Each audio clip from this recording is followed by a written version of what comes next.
Dastak India live में आपका स्वागत है। हम जानते हैं अमर समाज पार्टी के राष्ट्रीय अध्यक्ष एमडी नाजिर भारती जी से वक्फ बोर्ड के बारे में बात करते हैं। उनका कहना है वक्फ बोर्ड की जो ज़मीनें हैं वो ज़मीनें बहुत ज़्यादा हैं, जिससे जो मतलब मुस्लिमों का विकास हो सकता है उसके किराए से ही।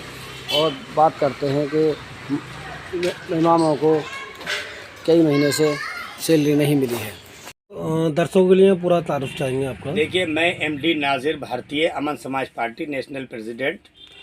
दिल्ली में पिछले एक हफ्ते से एक मुद्दा बड़ा चर्चा में जो बात कर रहे हैं हम वक्फ बोर्ड की 123 संपत्तियों को लेकर बवाल है कि ये ज़मीनें वक्फ बोर्ड की हैं या सरकार की हैं। सरकार कहती है हमारी है, वक्फ बोर्ड कहता है हमारा। तो आप क्या मानते हैं इस मुद्दे को? देखिए, सरकार की नीयत खराब है और वक्फ बोर्ड की संपत्तियों पर सरकार की नीयत जमी हुई है, चाहे उसमें बीजेपी हो चाहे उसमें आम आदमी पार्टी हो।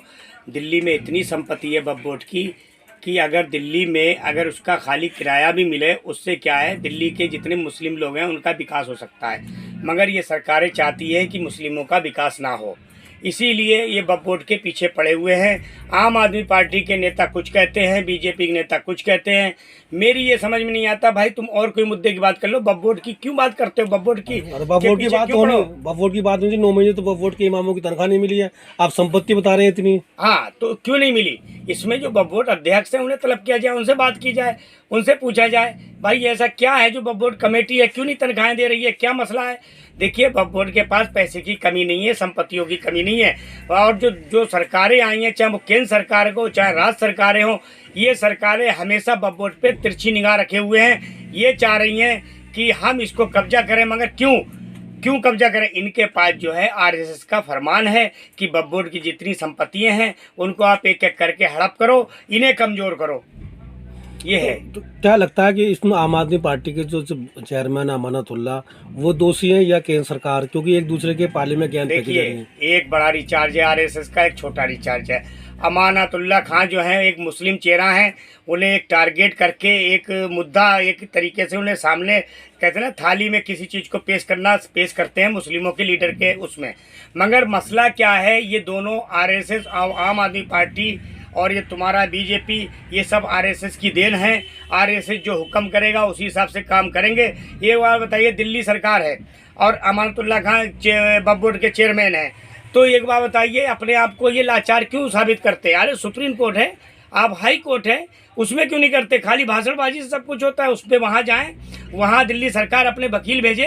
दिल्ली सरकार आज तक मुस्लिम मुद्दों पे वकील भेजती नहीं है। लेकिन विपक्ष में तो आप भी, लोक समाज पार्टी भी है, आम समाज पार्टी भी है, कांग्रेस भी है और कई दल हैं जो विपक्ष के रूप में खड़े हैं, उनका मुंह भी तो नहीं खुला। देखिए, मुंह सबका खुलता है, मुंह खुलना चाहिए और इस पे आंदोलन भी होना चाहिए, सारा विपक्ष एक होना चाहिए, जब ही काम बनेगा। देखिए, मुस्लिम लीडरों को क्या है, बेवकूफ़ बनाया जाता है। एक लॉलीपॉप होता ना जो दुकान पे मिलता था, उसे 1 रुपये का मिलता था पहले, उसे क्या नाम, बच्चा ज़्यादा रो रहा है उसे दे दो, 2 घंटे के लिए चूस के तो वो चुप हो जाता था। वही लॉलीपॉप इन लोगों को, मुस्लिम नेताओं को दिया जाता है और उन्हें कहा जाता है तुम इसे बेटा चूसते रहो और तुम्हारा समस्याओं का समाधान नहीं होगा, चाहे वो आम आदमी पार्टी हो चाहे वो आपकी केंद्र सरकार हो, बीजेपी हो। देखिए, ये मुस्लिमों के खिलाफ तुष्टीकरण की राजनीति करते चले आ रहे हैं। आपको भी दिया लॉलीपॉप, आप चुप बैठी? नहीं, मैं तो बोल रहा हूँ, मैं तो बराबर बोल रहा हूँ, मैं तो कह रहा हूँ इस बात को कि क्यों नहीं इसमें सब एक होके इस बात को उठाते हैं। अमन समाज पार्टी हर टाइम तैयार है।